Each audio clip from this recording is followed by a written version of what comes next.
saya akan menjelaskan terkait 5 emiten himbara yang saat ini sudah melaporkan.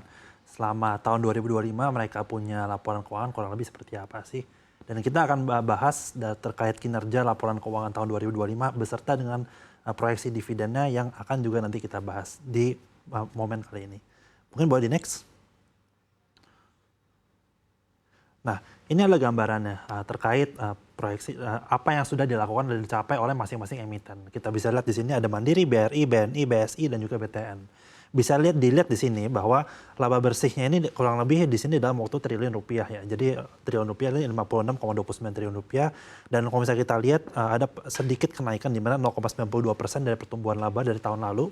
Dan total asetnya mengalami pengapresiasian yang kurang lebih 16,6% dan juga penyaluran kreditnya naik sebesar hampir 14%.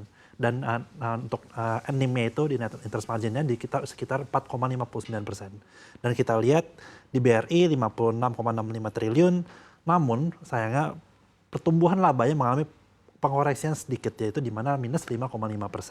Namun dari total aset kita bisa lihat di sini kurang lebih di 2.135 triliun mengalami pertumbuhan sekitar 7,19%. Kemudian penyaluran kredit juga mengalami pertumbuhan sebesar 12,31% dan NIM-nya berada di angka 6,54%.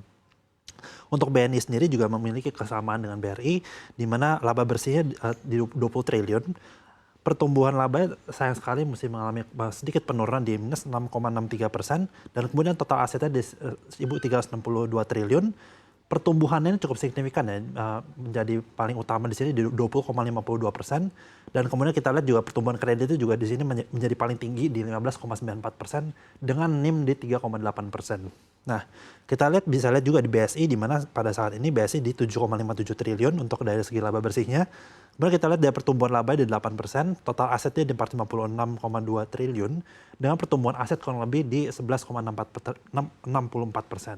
Untuk penyaluran kreditnya ini juga cukup signifikan di 14,52% pertumbuhan year on year-nya dan juga NIM di 5,6%. Sementara untuk BTN kita bisa lihat pertumbuhan labanya ini paling tinggi. Karena kalau misalnya kita lihat ada 16,42% dengan total aset yang juga naiknya cukup tinggi di 12,39% serta pertumbuhan kredit yang 11,9%. Jadi kalau misalkan dari data yang kita provide di sini, ada kemiripan di mana kalau misalnya kita lihat di BRI itu sendiri kan kita lihat itu fokusnya di UMKM sehingga dapat NIM yang paling tinggi. Karena kalau misalnya kita lihat dari kredit spread dari UMKM itu sendiri kan cukup tinggi dan akhirnya bisa membuat NIM itu menjadi cukup besar lah. Jadi bisa narik interestnya itu cukup baik. Nah, mengapa pertumbuhan laba ini bisa mengalami minus dan kita lihat seperti Mandiri dan terutama 3 big banks ini mengalami sedikit penurunan. Mengapa? Kalau misalnya kita lihat sebenarnya ada di mana undisbursed loan itu masih cukup besar di perbankan. Dan ini mungkin menjadi salah satu katalis juga di mana undisbursed loan ini yang sangat marak isunya belakangan ini mungkin ditopang dengan tiga bank besar ini kalau misalnya kita lihat. Nah, kemudian walaupun dengan keadaan ini kan total kreditnya itu mengalami pertumbuhan. Jadi berdasarkan dari ini, berdasarkan matematika dari laporan keuangan, jadi pertumbuhan kreditnya memang diberikan kredit, cuman kreditnya belum disalurkan dan juga akhirnya belum bisa mendapatkan earnings karena dari situ bunganya yang diberikan ketika kredit itu di disburse itu belum bisa masuk ke dalam pendapatan perbankan. Dengan keadaan seperti itu berarti laba bersih sedikit menurun karena ada tensi geopolitik yang sedang terjadi dan ini kan akhirnya membuat kinerja perbankan akhirnya mencatatkan laba bersih yang sedikit menurun. Mungkin boleh next. Nah, ini untuk dari segi profitabilitas. Ini dari net interest income-nya kurang lebih di angka segitu. BMRI masih mencatat yang paling tinggi di 106,2 triliun. Kemudian BRIS di 19 triliun, BBNI 40,3 triliun, dan BBTN di 8,4 triliun. Dengan keadaan ini, ada potensial juga besar juga di mana growth pada saat ini masih paling besar berada di BBTN kalau misalnya kita lihat. Dan provision-nya ini juga paling besar, itu ada di Bank Mandiri. Dan juga kita lihat di BRIS ini ada cukup 2,36 triliun dan BBNI 9,7 triliun dan BBTN 6,17 triliun. Kalau misalnya kita lihat growth-nya di BBTN ini sangat-sangat tinggi. Itu mencapai 200%-an dan kalau misalnya kita lihat BMRI itu mengalami sedikit koreksi di 5,01%.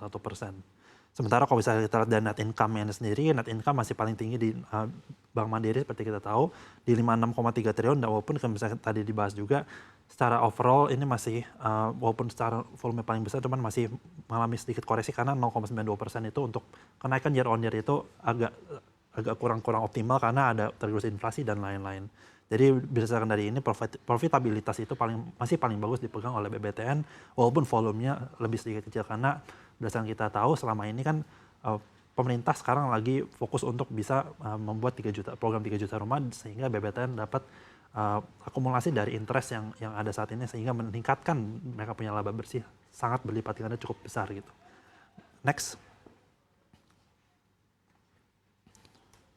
Oke, ini adalah rasio-rasio terkait perbankan-perbankan yang barusan kita sebut. Nah, dengan NIM saat ini, net interest margin masih paling besar itu di 5,59%. Sebenarnya BRI juga masih paling besar juga. Kemudian dari kasar ratio ini 69,7%. Jadi BNI ini memiliki tingkat kasar ratio yang paling optimal.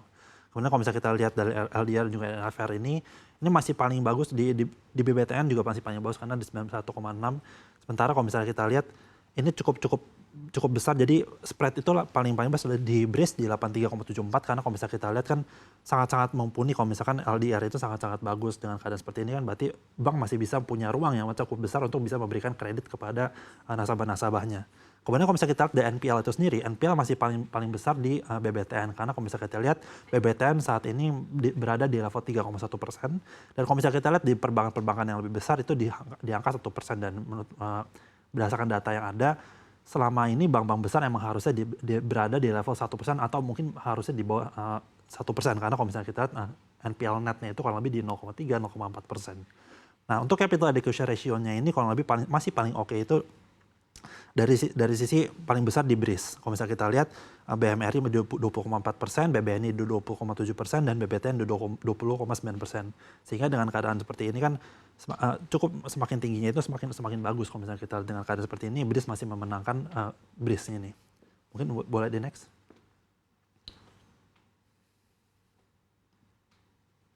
Oke, ini adalah gambaran terkait potensial dari dividen BBRI. Kalau misalnya kita lihat sebenarnya BBRI ini kan dia kemarin pas Januari udah membagikan dividen interim. Kalau misalnya kita lihat di sini kurang lebih yieldnya itu dengan 3,76% berdasarkan dari 1 bulan kalau misalnya kita beli saham BBRI-nya itu. Nah, misalkan kalau misalnya kita lihat di 15 Januari berarti gambarannya itu adalah kita beli pas 15 Desember. Nah, kalau misalnya kita lihat dengan laporan kinerja yang ada dan kita menggunakan metodologi dividen payout ratio yang tahun lalu. Nah, ini kita kurang lebih mendapatkan sekitar 5,21% untuk laba bersih yang tersisa dari dividen interim yang telah dibagikan pada Januari kemarin. Jadi kurang lebih untuk gambarannya itu nanti ketika membagikan dividen total selama 1 tahun kalau misalnya kita memegang BBRI itu sekitar kurang lebih hampir 9%. Dan keadaan ini berarti kan sebenarnya ini sangat-sangat bagus untuk kita bisa mendapatkan yield sebesar itu dan ini cukup lebih besar daripada kalau misalnya kita lihat ya, SBN dan ini kan cukup besar dan kita lihat BBRI ini kan mempunyai market cap yang cukup besar di pasar domestik gitu. Dan itu kurang lebih gambarannya. Mungkin boleh di next.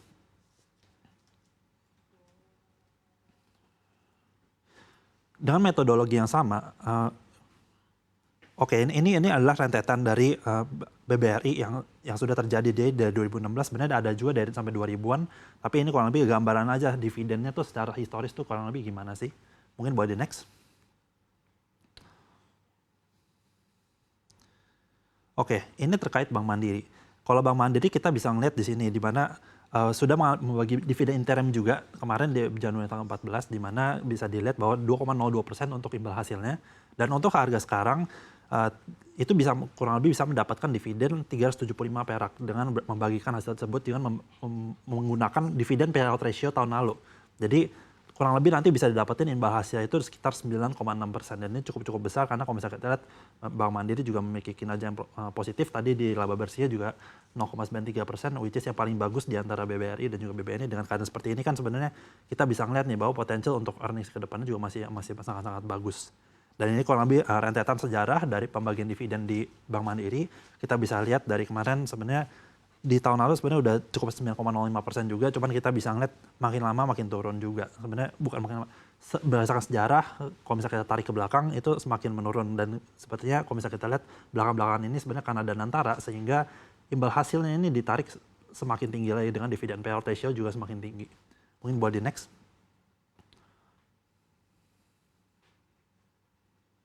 Seperti kita lihat tadi kan mulai dari 4%, 3%, 2%, dan sekarang 2%-an, dan akhirnya menurun sampai 0%. Sebenarnya kalau misalnya kita lihat, ditarik lagi ke belakang, Bank Mandiri itu membagikan dividen di 2004 atau 2005. Sehingga ini merupakan beberapa sejarah juga nih ketika Bank Mandiri itu memberikan dividen kurang lebih yieldnya segitu. Jadi kalau misalnya kita ada gambaran, dividen payout ratio saat ini dengan imbal hasil yang seperti ini menjelaskan bahwa sebenarnya dividen yang diberikan itu sangat-sangat besar. Karena saat ini negara memiliki kepentingan untuk bisa memberikan hasil dari dividen ini kepada Danantara karena sebagai holdings untuk perusahaan-perusahaan BUMN saat ini. Next. Oke, ini terkait gambaran BBNI. Kalau misalnya kita lihat kan sebenarnya kemarin BBNI itu sudah menjelaskan bahwa selama ini dia akan membagikan dividen kurang lebih 349 perak. Nah, dengan keadaan seperti ini kan berarti kalau misalkan berdasarkan harga sekarang itu memiliki imbal hasil sekitar 8,1%. Kalau misalnya kita lihat dengan keadaan seperti ini kan berarti sama juga seperti yang tadi disampaikan bahwa Danantara memiliki peran yang cukup signifikan di sini karena kepentingan Danantara untuk bisa mendapatkan dividen dari BUMN sehingga nanti bisa diinvestasikan di tempat-tempat lain. Dan kita bisa lihat imbal hasilnya itu cukup mirip kronologi di mana ada sedikit penurunan semakin lama semakin ada turun. Jadi sebenarnya kalau misalnya kita lihat berdasarkan dari beberapa waktu terakhir, dividen dari BBNI ini mengalami kenaikan seiring berjalannya waktu. Mungkin boleh di next. Dan ini bisa kita lihat dari 2%, 1%, dan akhirnya kurang lebih 0%. Dan ini sebenarnya masih ada beberapa data lagi di bawahnya. Cuman ini gambaran sampai 2008 kurang lebih BBNI sejarah historis membagikan dividennya kurang lebih seperti apa sih. Mungkin boleh di next.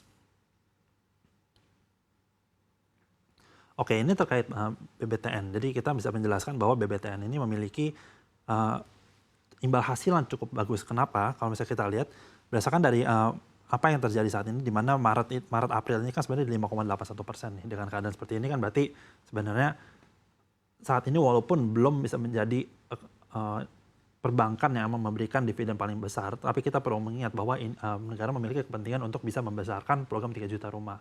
Dengan keadaan seperti ini kan berarti pembagian dividen harusnya diekspektasikan belum terlalu tinggi. Dan ini kan juga kita thought prosesnya adalah 5,81% ini menggunakan dividen payout ratio tahun lalu. Dengan keadaan seperti ini kan berarti kita belum tahu nanti ketika RUPS ini nanti akan dibesarin lagi dividen payout ratio atau tidak. Karena berdasarkan dari apa yang kita lihat, kurang lebih berdasarkan dividen payout ratio yang tahun lalu ini di angka 5,81%, which is sedikit lebih bagus dengan kondisi harga saat ini. Dan kita lihat harga BBTN ini sudah cukup mengalami kenaikan cukup signifikan dalam 1 tahun terakhir, bahkan kurang lebih hampir 40%-an.